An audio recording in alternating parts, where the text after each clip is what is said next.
Halo guys, di video kali ini saya akan merangkum sebuah film survival berjudul The Revenant yang dirilis pada tahun 2016.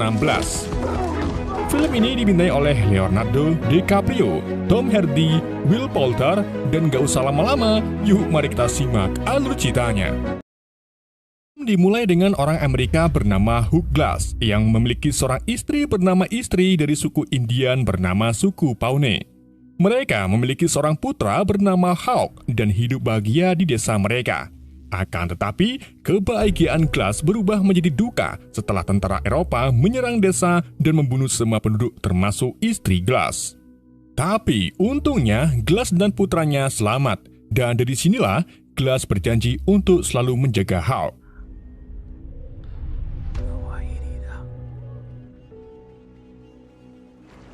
Beberapa tahun kemudian, Glass dan Hawk mencari kebutuhan pangan mereka dengan bekerja sebagai pemandu ekspedisi dari sekelompok pemburu kulit satwa liar yang dipimpin oleh Kapten Andrew Henry.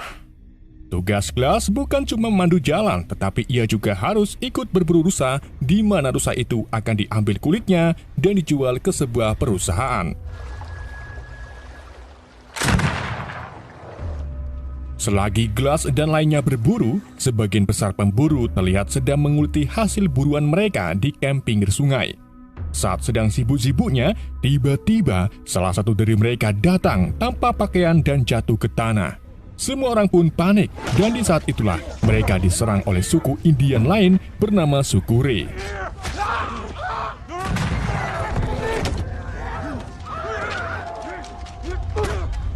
Mendengar keributan di camp, Glass dan Hawk pun segera pergi ke sana. Ia menyuruh semua orang untuk pergi ke kapal dan mengambil beberapa kulit yang mungkin bisa dibawa.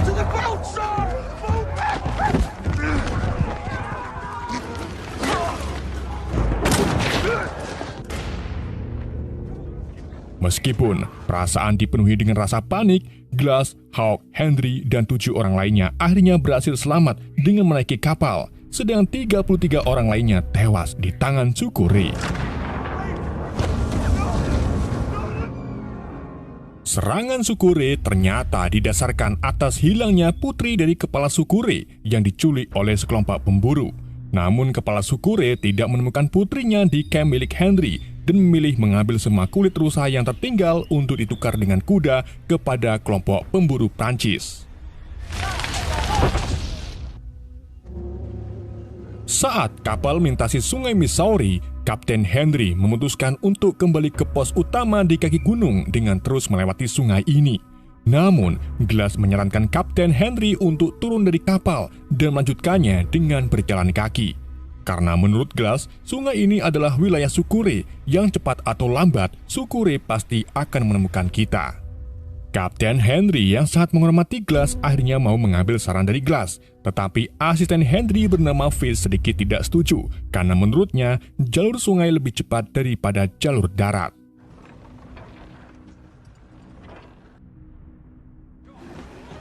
Ketika mereka semua pindah ke daratan, Glass memberitahu Henry bahwa kita harus melewati pegunungan sebab suku Ray tidak terlalu kuat dalam medan dataran tinggi.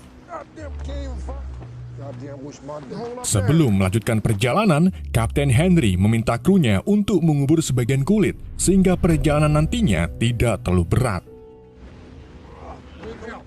Di dalam prosesnya, Fitz menyinggung tentang Glass dan Hawk mengenai masa lalu mereka, yang mana menurut Fitz, Glass mementingkan diri sendiri saat istri dan sukunya diserang oleh tentara Eropa. Hal itu tentu saja membuat Hawk marah, tapi Glass menenangkannya dan minta Hawk untuk selalu bersabar.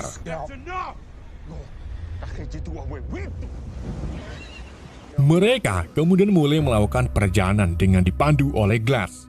Meskipun medan yang mereka lalui cukup menguras tenaga, tetapi mereka harus terus berjalan daripada tewas di tangan suku Ray yang biadab.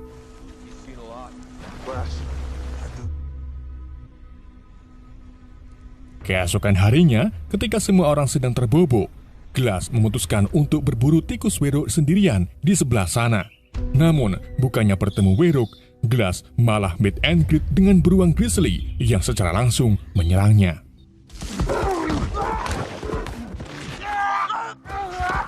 Meski tubuhnya dicabi-cabi, tapi Glass tetap tenang. dan menikmati serangannya. Beruang itu akhirnya berhenti menyerang Glass saat dua anaknya bersuara. Namun, Glass tetap waspada.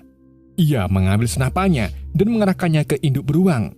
Ketika beruang kembali menyerang, Glass menembaknya dan mencoba membunuh beruang itu dengan pisau.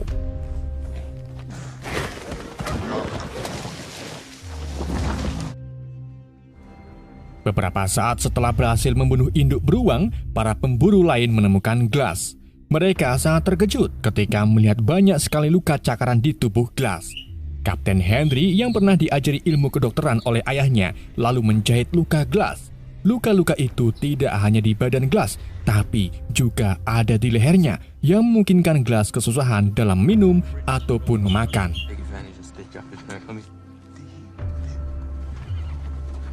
Sementara itu, di sebelah sana banget, suku Ray menemui sekelompok pemburu Prancis untuk menukar kulit rampokannya dengan kuda. Namun, pemimpin pemburu keberatan karena kuda yang ia miliki tinggal sedikit. Kepala suku Ray lalu mengungkapkan bahwa dirinya membutuhkan kuda untuk menemukan putrinya yang diculik oleh pemburu yang tak dikenal. Dengan memiliki kuda yang banyak, maka suku Ray bisa lebih cepat untuk menemukan putrinya. Mendengar nada kepala suku yang penuh dengan dendam, pemimpin pemburu Prancis pun memberikan 5 kudanya dan menerima kulit rusa yang sudah dicap hak cipta oleh pemburu Amerika.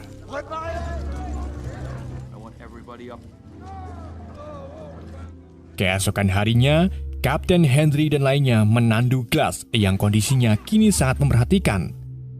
Mereka tidak bisa meninggalkan Glass begitu saja karena Glasslah satu-satunya orang yang tahu jalan keluar.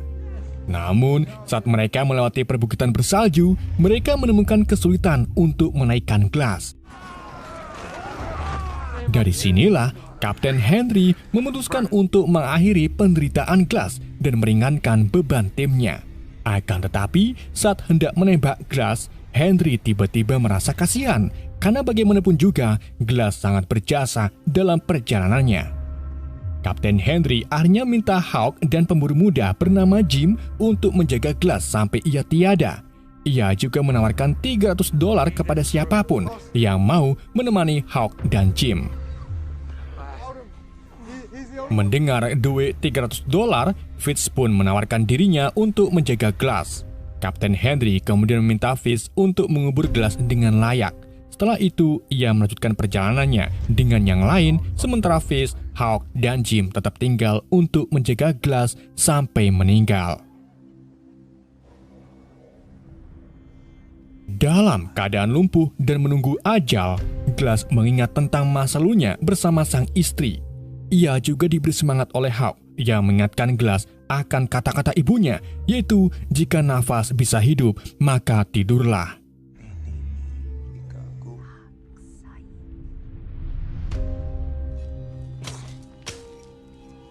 Keesokan harinya, Jim dan Fitz mengobrol sedikit tentang rencana Fitz yang ingin pergi ke Texas jika mendapatkan uang dari Henry. Dalam obrolannya, Jim mengukir jerigen minumannya dengan gambar keong. Setelah itu, ia dan Hawk pergi ke sungai untuk menangkap ikan. Selagi keduanya menangkap ikan, Fitz memikirkan tentang Glass yang sampai saat ini belum juga meninggal. Padahal dia sangat luka parah. Fitz pun akhirnya menawarkan dirinya untuk mengakhiri Glass. Jika Glass setuju, maka Fitz berjanji akan membawa Hawk dan Jim ke pos utama dengan selamat. Tentu saja Glass menolak, namun karena terus didesak, Glass pun akhirnya setuju dengan cara mengedipkan matanya. Ketika Fitz melakukan pembunuhan dengan menyumpal sempak basah ke mulut Glass, tiba-tiba Hawk muncul menghentikan Fitz. Ia berteriak memanggil Jim dan mengancam akan memberitahu Henry sehingga nantinya Fitz bisa dihukum gantung. Fitz yang ketakutan pun terpaksa membunuh Hawk dengan pisaunya tepat di hadapan Glass. Glass tidak bisa berbuat apa-apa karena tubuhnya kaku. Ia hanya bisa melihat putranya diseret sambil menangis terseduh-seduh.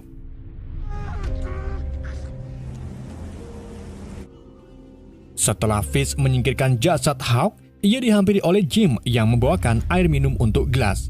Jim yang tak tahu apa-apa bertanya kepada Fitz tentang keberadaan Hawk, tapi Fish malah bertanya balik dan mengaku tidak melihat Hawk semenjak ia pergi bersama Jim.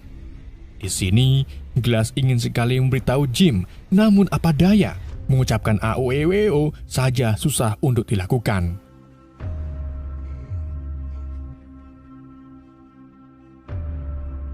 Pagi harinya, ketika Jim sedang bobo, ia dibangunkan oleh Fish yang berpura-pura panik karena melihat Sukure di sungai saat dirinya mengambil air minum. Mengetahui hal itu, Jim pun langsung panik bahagia. Ia segera meminta Fish untuk membawa pergi Glass dari tempat ini. Namun bukannya membantu, Fish malah menyeret Glass ke dalam galian, lalu menguburnya. Fish kemudian meminta Jim untuk cepat-cepat meninggalkan Glass, karena jika Jim membawa Glass, maka Jim akan tewas di tangan Sukure. Jim pun akhirnya terpaksa meninggalkan Glass dan memberikan jerigen minumannya kepada Glass. Padahal sebenarnya tidak ada Sukure di dekat sungai. Semua ini hanya akal-akalan Fish saja agar bisa meninggalkan Glass dan membiarkannya mati di tengah dinginnya salju.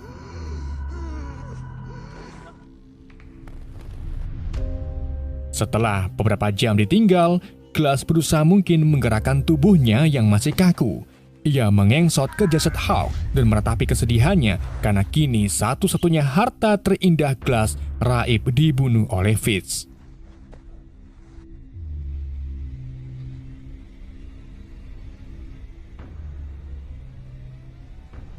Setelah cukup lama berbaring di atas jasad Hawk, Glass memutuskan untuk bangkit. Ia mengemasi barang-barangnya sambil ngengsot, dan yang ada di pikiran Glass hanyalah balas dendam.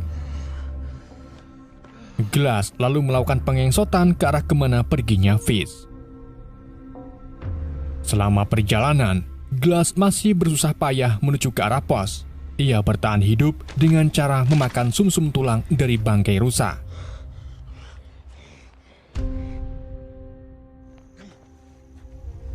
Setelah beberapa hari di dalam hutan, Glass akhirnya tiba di sungai besar.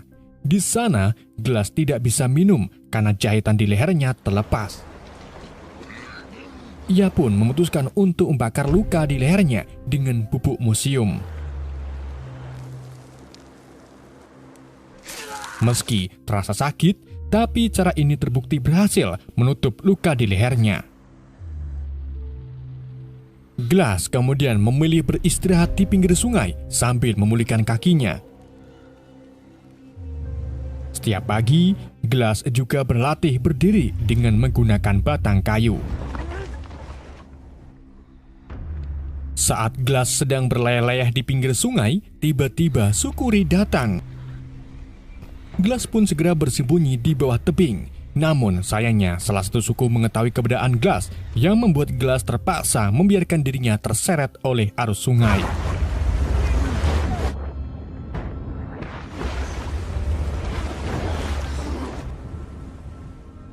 Setibanya di arus tenang, Glass mendaratkan dirinya ke tepi.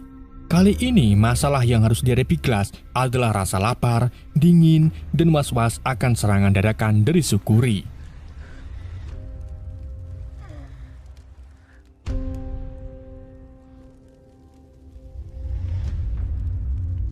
Di hari berikutnya, saat Glass berhasil mendapatkan ikan di sungai, ia mendengar suara gemerutuk dari atas daratan.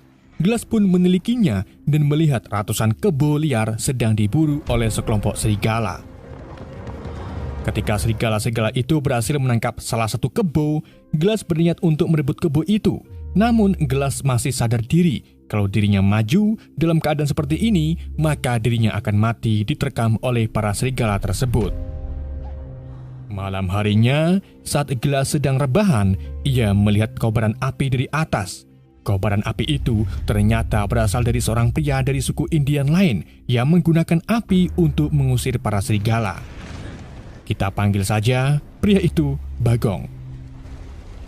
Untungnya, Bagong ini baik hati dan mau memberi Glass setengah kilo daging kebonya.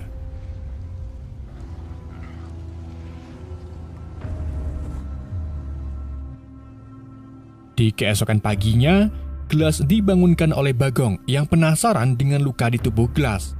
Glass pun mengatakan kalau beberapa hari yang lalu dirinya diserang oleh beruang grizzly dan setelah itu putranya dibunuh oleh rekannya sendiri. Mendengar cerita dari Glass, Bagong pun menjadi sedih karena ternyata Pak Bagong ini juga mengalami hal yang sama, di mana hanya dirinya lah yang selamat saat suku Indian lainnya menyerang kaumnya. Glass lalu mengungkapkan bahwa dirinya akan balas dendam kepada orang yang telah membunuh putranya. Tapi Bagong menasehati Glass bahwa balas dendam itu hanya ada di tangan Tuhan. Bagong lalu menawarkan Glass tumpangan. Mereka berkuda ke arah barat untuk menemukan pertolongan. Sementara itu, Fish dan Jim akhirnya sampai di wilayah pos utama. Sebelum ke sana, Fish meminta Jim untuk tidak menceritakan kejadian yang menimpa Glass dan Hawk. Jika Jim menceritakannya, maka mereka berdua akan dihukum gantung. Sesampainya di sana, Fish berbohong kepada Kapten Henry bagaimana dirinya mengubur Glass dengan layak. Ia juga memberitahu Henry kalau Hawk terpisah saat dirinya bertemu dengan Sukuri. Meskipun Glass dinyatakan meninggal, tapi Henry tetap menepati janjinya. Ia memberi $300 kepada Fish dan Jim. Namun, Jim tak mau mengambil uangnya dan pergi begitu saja.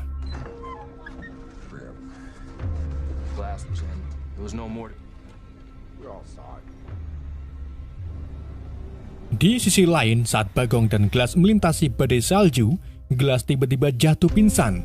Bagong dengan sukarela membuatkan Glass tenda kecil dari batang kayu. Setelah itu, ia mencoba mengobati luka Glass dengan cacahan rumput. Di pagi harinya, Glass terbangun dengan kondisi lumayan fit. Ia tidak menemukan Bagong di sekitarnya dan memutuskan untuk mencarinya ke hutan. Begitu sampai di mulut hutan, Glass sangat terkejut karena Bagong telah dibunuh dengan kondisi tubuh digantung. Ternyata yang membunuh Bagong ini adalah sekelompok pemburu kulit Prancis yang sebelumnya bekerja sama dengan Sukuri. Tidak cuma itu, ternyata merekalah yang selama ini menculik putri kepala Sukuri yang bernama Powaka. Pemimpin pemburu itu memanfaatkan ketidaktahuan Sukuri dengan menuduh kalau pemburu Amerika lah yang telah menculik putri kepala suku. Sehingga Sukuri akan membantai pemburu Amerika dan pemburu Prancis bisa mendapatkan kulit rusa dari mereka tanpa bersusah payah berburu. Glass kemudian memutuskan mengambil kuda milik Bagong secara diam-diam dari pemburu Prancis. Tapi di saat itu juga, Glass melihat salah satu pria merkosa Powaka.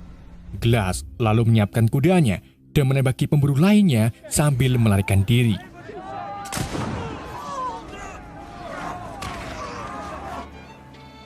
Keesokan harinya, saat Glass masih terjaga, tiba-tiba ia dikejutkan dengan anak panah yang hampir mengenai kepalanya. Anak panah itu ternyata berasal dari Sukuri yang ingin membunuh Glass. Glass pun segera menaiki kudanya dan mencoba melarikan diri dari kejaran Sukuri.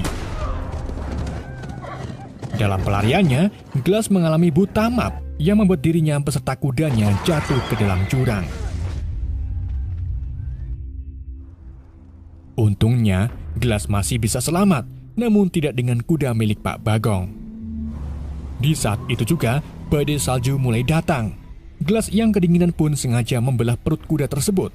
Ia masuk ke dalam perutnya, sehingga tubuh Glass akan tetap hangat meski badai salju menerjangnya.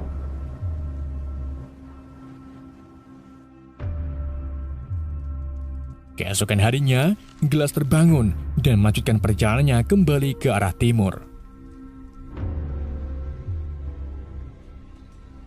Sementara itu, di pos utama, anak buah Kapten Henry bertemu dengan salah satu pemburu Prancis yang selamat dari serangan Glass. Ia menceritakan kepada Henry bagaimana pria asing menyerang kelompoknya. Ia juga menunjukkan jerigen minuman milik pria asing yang dia tinggalkan. Jim yang mengenali jerigen itu pun langsung terkejut. Ia mengira kalau pria asing yang menyerang pemburu Prancis adalah Hawk. Tanpa pikir panjang, Kapten Henry pun menyuruh anak buahnya untuk pergi ke lokasi terakhir pria asing menyerang pemburu Prancis. Sedangkan Fish malah nampak panik yang sangat bahagia.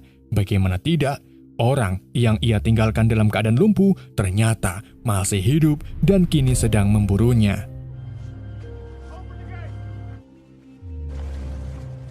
Di malam harinya, saat Henry, Jim, dan orang-orang sedang mencari Hawk, suara tembakan tiba-tiba terdengar. Mereka pun mendekati suara tembakan itu dan bertemu dengan seorang pria yang ternyata itu adalah Glass. Henry kemudian menyuruh anak buahnya untuk membawa Glass ke pos utama. Sesampainya di pos, Henry langsung mencari keberadaan Fitz. Namun ia tak melihatnya dan malah menemukan semua uang miliknya raib dibawa pergi oleh Fitz. Kapten Henry kemudian menghajar Jim karena ia telah berbohong dan akan membunuhnya. Namun hal itu dihentikan oleh Glass karena Jim tidak tahu apa-apa dan tidak bersalah. Ketika Glass mendapatkan perawatan medis, ia memberitahu Henry kalau dirinya akan memburu Fitz. Henry tentu saja melarang karena bisa membahayakan nyawa Glass. Namun, Glass menegaskan bahwa ia sudah tidak takut lagi dengan kematian karena sudah pernah merasakan mati. Henry pun tidak bisa menahan Glass dan memutuskan untuk membantunya menemukan Fitz.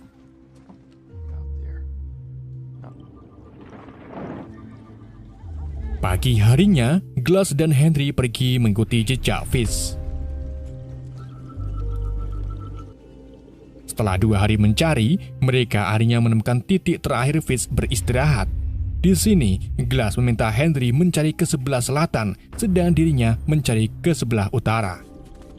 Saat mereka terpisah, Henry bertemu dengan Fitz yang sudah siap menembaknya. Fitz maupun Henry menembak secara bersamaan. Glass yang mendengar suara tembakan pun segera pergi ke arahnya. Dan betapa terkejutnya Glass saat menemukan Henry sudah tak bernyawa dalam keadaan kepala dikuliti. Glass kemudian membawa jasad Henry sambil mencari keberadaan Fitz. Saat Glass melewati lapangan terbuka, Fitz yang bersembunyi di balik pohon langsung menembaknya dan berhasil membuat Glass terjatuh. Fitz lalu mendekati Glass untuk memastikan mati atau tidaknya. Namun saat Fitz mengecek tubuh Glass, ternyata itu bukan Glass, melainkan jasad Henry.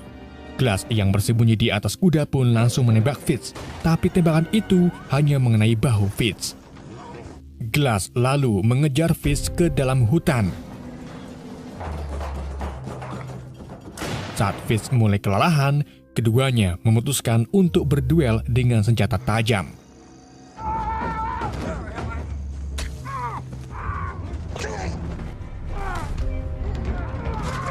Perduelan itu akhirnya dimenangkan oleh Glass. Ketika Glass hendak mengeksekusi Fitz, tiba-tiba Sukuri datang dari arah seberang sungai. Di sini, Glass teringat tentang saran Bagong, yaitu balas dendam hanya ada di tangan Tuhan. Maka dari itu, Glass pun menghanyutkan Fitz ke arah Sukuri, sehingga Sukurilah yang akan membunuh Fitz.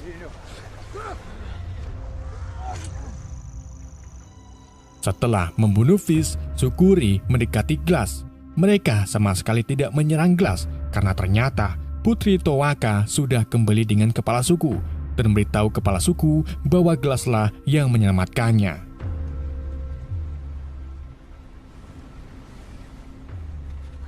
Glass kemudian melakukan perjalanan kembali ke pos.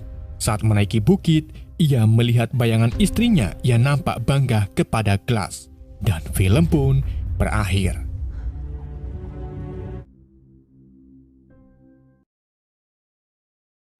Oke guys, itulah alur cerita film The Revenant. Semoga kalian terhibur dengan alur cerita yang saya bawakan. Sampai jumpa di video berikutnya.